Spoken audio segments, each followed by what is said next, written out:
Hello everyone, welcome to my channel. आज की इस वीडियो में मैं आपको 36 साइज़ का collar neck princess cut blouse की कटिंग और स्टिचिंग बताऊंगी। तो सबसे पहले मैंने यहाँ पे कपड़ा लिया, मैं फ्रंट वाला पार्ट पहले कट करूंगी। तो ये मैंने कपड़े को सिर्फ एक पार्ट में रखा हुआ है, एक फोल्ड करके। यहाँ से फोल्डेड वाली साइड है, यहाँ से ओपन साइड है। ऊपर की तरफ से मैंने आधा इंच का पहले सिलाई मार्जिन लिया और लाइन खींच दी है। फिर इस लाइन से नीचे को हमें ये ब्लाउज़ की रेडी लेंथ के लिए निशान लगाना है।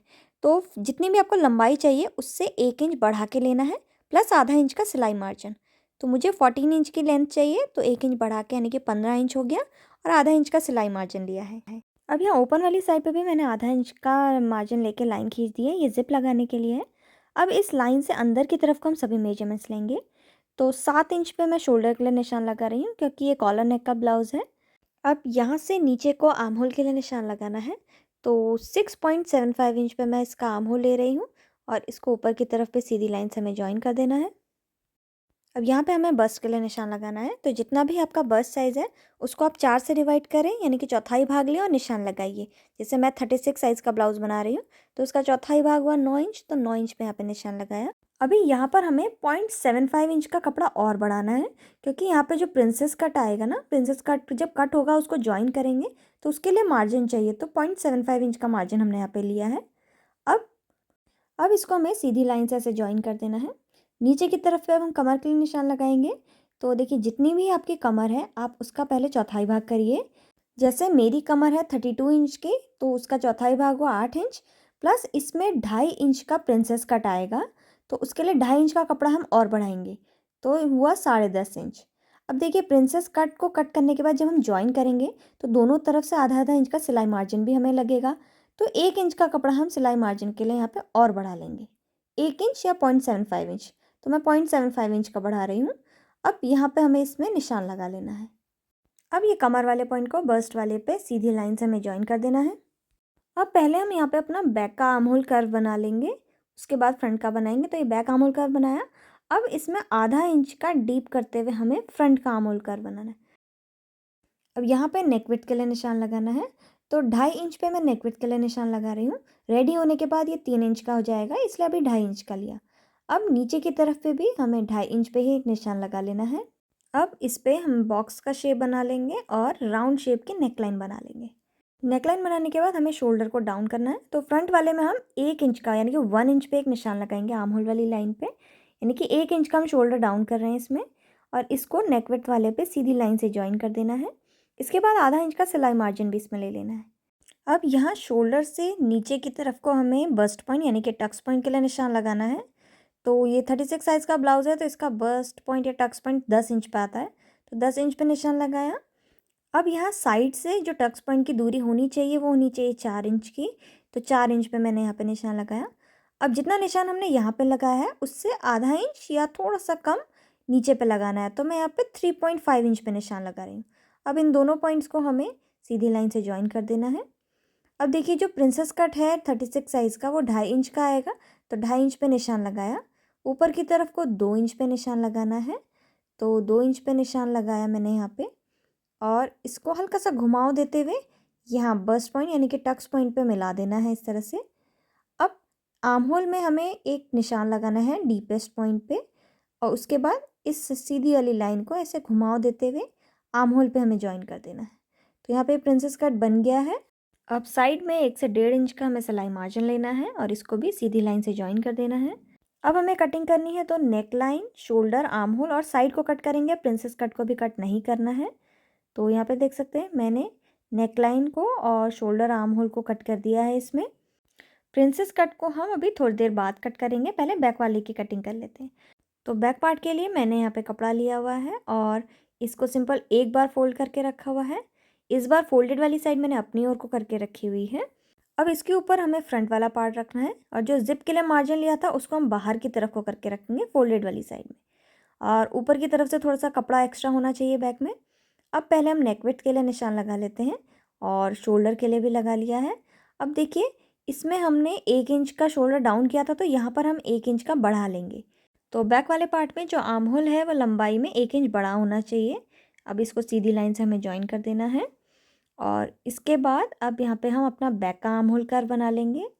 तो आधा इंच का बढ़ाते हुए मैंने बैक का आर्म होल कर्व बनाया है। अब हम इसको बैक फ्रंट वाले को हटा देंगे, बाकी की मार्किंग करेंगे। तो बस्ट का चौथाई भाग लेंगे तो 9 इंच आया है, 9 इंच पे निशान लगाया और 1.5 इंच का सिलाई मार्जिन ले लिया। अभी बैक वाले पार्ट की लेंथ के लिए निशान लगा लेते हैं। तो जितनी भी रेडी लेंथ चाहिए बैक वाले को भी 1 इंच बढ़ा के यहाँ पे हम लेंगे, तो 15 इंच हो गया और आधा इंच का सिलाई मार्जिन, तो 15.5 इंच। तो 15.5 इंच पे मैं इस तरह से लाइन खींच दे रही हूँ। अब यहाँ पे कमर के लिए निशान लगाना है, तो कमर का चौथाई भाग हमें लेना है, प्लस उसमें 1 इंच की डार्ट आ जाएगी। जैसे कमर मेरी 32 इंच की है तो चौथाई भाग हुआ 8 इंच, प्लस 1 इंच की डार्ट तो आया 9 इंच। 9 इंच पे निशान लगाया, प्लस 1.5 इंच का सिलाई मार्जिन हो गया। इसके बाद कमर और बस्ट वाले को सीधी लाइन से हमें ज्वाइन कर देना है और आधा इंच की नेकलाइन डीप करते हुए यहाँ पर राउंड शेप की नेकलाइन बना लेंगे और कमर वाले हिस्से पे 4.5 इंच पे एक निशान लगाएंगे। ऊपर की तरफ को भी 4.5 इंच पे निशान लगाना है और यहाँ पे 1 इंच की एक डार्ट बना लेनी है। अब सेम मार्किंग के ऊपर कटिंग कर लेनी है। तो देखिए मैंने कटिंग कर ली है। अब मैं यहाँ पे फ्रंट पार्ट ले रही हूँ और इसका जो प्रिंसेस कट है अब मैं इसकी कटिंग कर लेती हूँ। तो यहाँ पे इसकी भी कटिंग हो गई है। अब सेम इसी तरह से हमें जो हमारा अस्तर वाला कपड़ा है उसमें भी कट कर लेना है। तो देखिए मैंने अस्तर वाले कपड़े को भी सेम इसी तरह से कट कर लिया है। अब मैं पहले बैक वाले पार्ट की स्टिचिंग बताती हूँ। तो मैंने यहाँ पे देखिए बैक वाला पार्ट लिया है, मेन फैब्रिक की सीधी तरफ पे मैंने यहाँ पे अस्तर के कपड़े को रखा है और इसके बाद हमें क्या करना है, इसके आर्म होल में आधा इंच की दूरी पे दोनों तरफ पे सिलाई लगा लेनी है। सिर्फ आर्म होल पे सिलाई लगाएंगे। तो देखिए मैंने सिलाई लगा ली है। उसके बाद आर्म होल में यहाँ पे छोटे छोटे से कट्स लगा देने हैं। बस ध्यान रहे सिलाई ना कटे। और कट्स लगाने के बाद हमें इसको सीधी तरफ को पलट लेना है। तो ये मैंने सीधी तरफ को पलट लिया। फिनिशिंग के लिए आप इसमें प्रेस कर लीजिए। तो देखिए मैंने यहाँ पे इसमें प्रेस कर ली है। अब यहाँ पर बैक वाले हिस्से पे मैं यहाँ पे डिज़ाइन बनाऊँगी। तो उसके लिए मैंने यहाँ पे बुकरम का पीस लिया है, इसको 2 पार्ट्स में रखा हुआ है।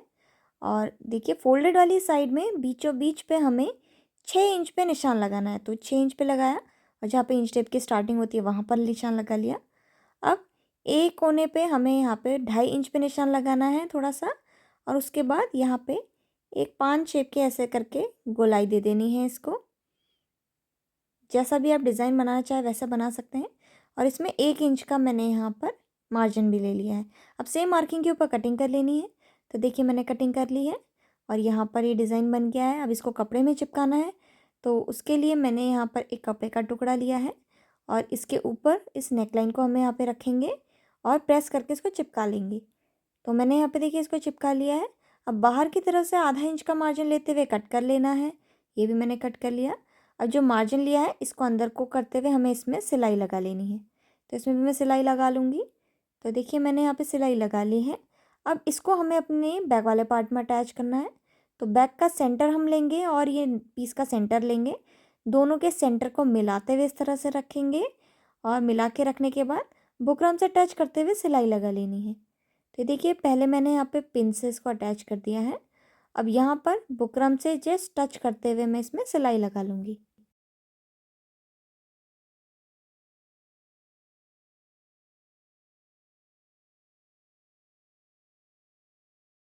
तो यहाँ पे देखिए मैंने सिलाई लगा ली है। अब बीच में से हमें थोड़ा सा कपड़े को कट करना है और आधा इंच का मार्जिन लेते हुए हमें इसमें जो डिज़ाइन है इसको पूरे को कट कर लेना है। तो यहाँ पे देखिए मैंने कटिंग कर ली है। अब इसमें भी छोटे छोटे से कट्स लगा देने हैं जहाँ पर राउंड वाली साइड है वहाँ पर। और इसमें कट्स लगाने के बाद ये जो हमारा नेक पीस है इसको हमें पीछे की तरफ को पलट देना है। तो पलटने के बाद आप इसमें प्रेस कर लीजिए या फिर एक टॉप स्टिच लगा लीजिए फिनिशिंग के लिए। तो मैंने प्रेस से इसको अच्छे से दबा लिया है। अब पीछे की तरफ पे इसमें हमें यहाँ पे हाथ से तुरपाई कर लेनी है। अब यहाँ पे जो डार्ट्स है इसमें सिलाई लगानी है। तो सेंटर वाली लाइन से हम कपड़े को पलटेंगे और फिर इसमें सिलाई लगाएंगे। सेम इसी तरह से दूसरी डार्ट में भी सिलाई लगा देनी है। तो देखिए मैंने यहाँ पे डार्ट में सिलाई लगा दी है। अभी देखिए इसका जो नीचे वाला हिस्सा है ना इसको हमें भी डबल फोल्ड नहीं करना है, इसको हम बाद में करेंगे। पहले मैं फ्रंट पार्ट की स्टिचिंग कर लेती हूँ। तो देखिए मैंने पे फ्रंट पार्ट लिया है। अभी सिर्फ मेन कपड़ा लिया है, अस्तर के कपड़े को नहीं लेना है हमें। अब बस पहले मेन वाले हिस्से में हम क्या करेंगे, इसका जो प्रिंसेस कट वाला हिस्सा ना इस पर सिलाई लगा लेंगे। यहाँ पर भी इस तरह से करते हुए इसके प्रिंसेस कट को ज्वाइन कर लेंगे। सेम इसी तरह से अस्तर वाले के भी हम अलग से ज्वाइन करेंगे। तो देखिए मैंने यहाँ पे इसका जो प्रिंसेस कट है इसको ज्वाइन कर लिया है। सेम इसी तरह से अस्तर वाले का भी अलग से ज्वाइन कर दिया है। अब अस्तर वाले को मेन कपड़े के ऊपर हमें रखना है इस तरह से और मेन तरफ पे रखने के बाद इसके भी आर्म होल में और ये जो सीधी तरफ है जहाँ पे ज़िप लगेगी ना, चेन लगेगी, यहाँ पर हमें सिलाई लगानी है। तो यहाँ पे देख सकते हैं इसके आर्म होल्स में और ये सीधी तरफ पे मैंने सिलाई लगा दी है। अब आर्म होल वाले हिस्से पे छोटे-छोटे से कट्स लगा लेने हैं हमें पहले, बस ध्यान रहे सिलाई ना कटे। और अब इसके बाद हमें इसको भी सीधी तरफ को पलट लेना है। अब इसमें फिनिशिंग के लिए प्रेस कर लें और सेम इसी तरह से दूसरे वाले को भी पलट लें। तो देखिए मैंने दोनों साइड को पलट लिया है। अब इसके बॉटम वाले हिस्से को डबल फोल्ड करना है, तो मैंने 1.5 इंच चौड़ी पट्टी ली है और इसको करके डबल फोल्ड कर देंगे। सेम इसी तरह से दूसरी वाली तरफ पे भी हमें बॉटम को डबल फोल्ड कर देना है। तो देखिए मैंने इसके बॉटम वाले हिस्से को डबल फोल्ड यहाँ पे कर दिया पट्टी लगा के। अब हमें यहाँ पे इसमें ज़िप लगानी है, तो उसके लिए मैं यहाँ पर एक गोल्डन कलर की ज़िप ले रही हूँ और इस ज़िप को इस तरह से यहाँ बॉटम से रखते हुए हमें ऐसे करते हुए यहाँ पे स्टिच कर लेना है। तो इसको कैसे सिलना है वो मैं आपको बता देती हूँ। तो यहाँ पे पहले हमें ज़िप को ओपन कर लेना है और ज़िप को ओपन करने के बाद ये हमने एक साइड वाला ब्लाउज़ का पीस लिया है और इसका बॉटम वाला हिस्सा लेंगे, यानी कि नीचे की तरफ से सिलना स्टार्ट करेंगे। तो इस तरह से नीचे से हम मिलाते हुए रखेंगे और कोने कोने पे मिलाते हुए इसमें हम सिलाई लगा लेंगे।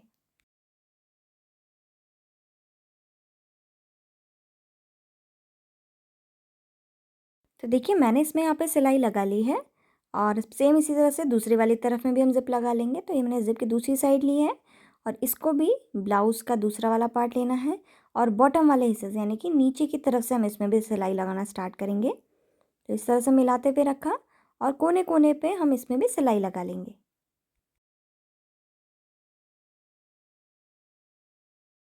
इसको स्टिच करने के बाद जितना भी एक्स्ट्रा का ज़िप होगी उसको हमें कट कर लेना है।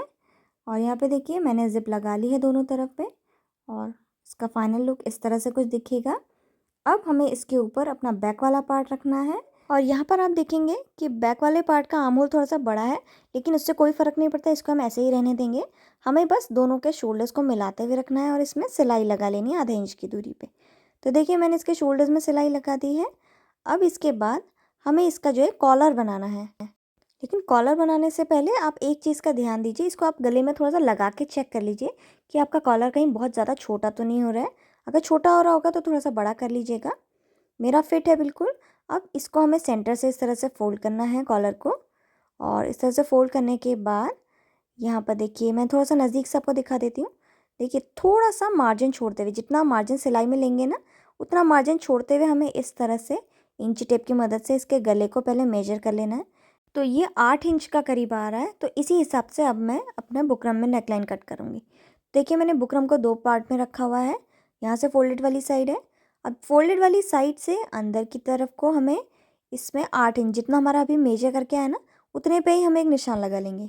तो 8 इंच पे मैं यहाँ पे निशान लगा रही हूँ और अब यहाँ से ऊपर की तरफ को 3 इंच के लिए हर सभी मेजरमेंट में 3 इंच के लिए निशान लगाएंगे और फोल्डेड वाली साइड से अंदर को 3 इंच पे ही हम एक निशान और लगा लेंगे। अब ये जो हमने निशान लगाया ना इसको हल्का सा घुमाव देते हुए ऊपर वाले पे सीधा ज्वाइन कर देना है हमें। तो इसमें सही से शेप बना लेती हूँ। तो ये देखिए इस तरह से हमने इसको ज्वाइन कर दिया। अब हमें कॉलर की चौड़ाई के लिए निशान लगाना है, तो मैं 1 इंच चौड़ा यहाँ पे कॉलर ले रही हूँ। तो 1 इंच पे निशान लगाया और इन सभी पॉइंट्स को हमें ज्वाइन कर देना है। अब इसके बाद नीचे वाली लाइन को हमें इंच टेप की मदद से पहले मेजर कर लेना है। तो नीचे वाली लाइन को इस तरह से हम मेजर करेंगे और 8 इंच जहाँ पर भी आया है तो मैं यहाँ पे निशान लगा ले रही हूँ एक। अब ऊपर की तरफ पे हल्का सा घुमाव देते हुए इसको ऐसे ज्वाइन कर देना है और अब सेम मार्किंग के ऊपर हमें इसकी कटिंग कर लेनी है।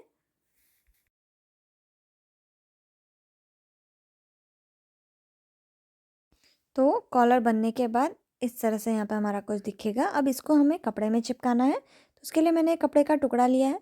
इसको बिल्कुल सेंटर से हमें पहले फ़ोल्ड करना है और सेंटर से फ़ोल्ड करने के बाद ये नेक पीस को इस तरह से रखना है कॉलर को और प्रेस से इसको चिपका लेना है। तो मैंने देखिए चिपका लिया है इसको प्रेस करके। अब नीचे की तरफ से आधा इंच का मार्जिन छोड़ते हुए हमें पहले कपड़े को कट कर लेना है। अब देखिए जो बुकरम पे जो कपड़ा चिपका है ना उसको हमें आधा इंच का जितना भी मार्जिन छूटा है उसको ऊपर की तरफ को करेंगे और फिर ये राउंड वाली साइड में सिलाई लगा लेंगे और दूसरे कोने पे भी कपड़े को ऊपर को करते हुए फिर हम सिलाई लगाएंगे। तो देखिए ये कपड़ा मैंने इस तरह से ऊपर को किया और फिर इसमें बिल्कुल बुकरम से टच करते हुए सिलाई लगा लेंगे। यहाँ पर बस ध्यान रहे कि कपड़ा नीचे से बिल्कुल बराबर होना चाहिए, ऊपर नीचे ना हो जाए कहीं। इसके लिए आप पहले पिन से भी इसको अटैच कर सकते हैं। अब देखिए दूसरी साइड पे भी आधे इंच के कपड़े को ऊपर को किया, फिर सिलाई लगा ली। अब यहाँ पे थोड़ा-सा ना कैमरे पे रिकॉर्ड नहीं हो पाई थी वीडियो, तो मैं आपको बता देती हूँ मैंने क्या किया। तो देखिए पहले यहाँ पे सिलाई लगाई हमने इस तरह से घुमाव देते हुए, उसके बाद आधा इंच का मार्जिन छोड़ते हुए कट कर लिया, देखिए इस तरह से। अब जहाँ पे सिलाई लगाई है वहाँ पर छोटे-छोटे से कट्स लगा लेने हैं हमने, और कट लगाने के बाद इसको हमें पीछे की तरफ को इस तरह से पलट लेना है, और पलटने के बाद वापस से फिनिशिंग के लिए आप इसमें प्रेस कर लीजिए। तो देखिए मैंने इसे प्रेस कर ली है। अब इस कॉलर को हमें अपने ब्लाउज़ में अटैच करना है। तो देखिए ब्लाउज़ की उल्टी तरफ यानी कि रॉन्ग साइड में ले रही हूँ, और कॉलर का जिसमें हमें बुकरम नहीं लगाया है वो साइड हम ले रहे हैं। देखिए जिसमें बुकरम नहीं चिपका हुआ है वो वाली साइड मैंने ली, और इसको इस तरह से मिलाते हुए रखना है। पहले मैंने इसको पिन से अटैच कर लिया है, अब मैं इसमें सिलते जाऊँगी इसको।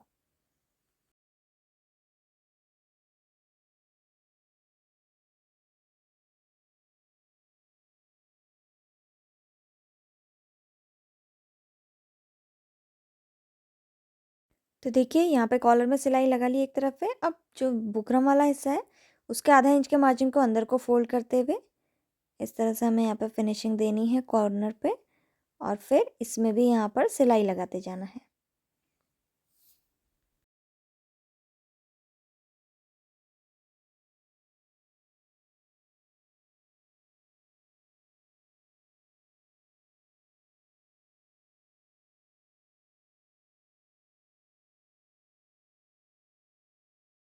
तो देखिए इसका कॉलर मैंने यहाँ पे बना लिया है, और आर्म होल भी अब हमें यहाँ साइड से मिलाते हुए रखना है। तो देखिए शोल्डर थोड़ा सा आगे की तरफ को आ जाएगा ऊपर की तरफ से, जिससे हमारे यहाँ कॉलर की फिटिंग बहुत अच्छी आएगी।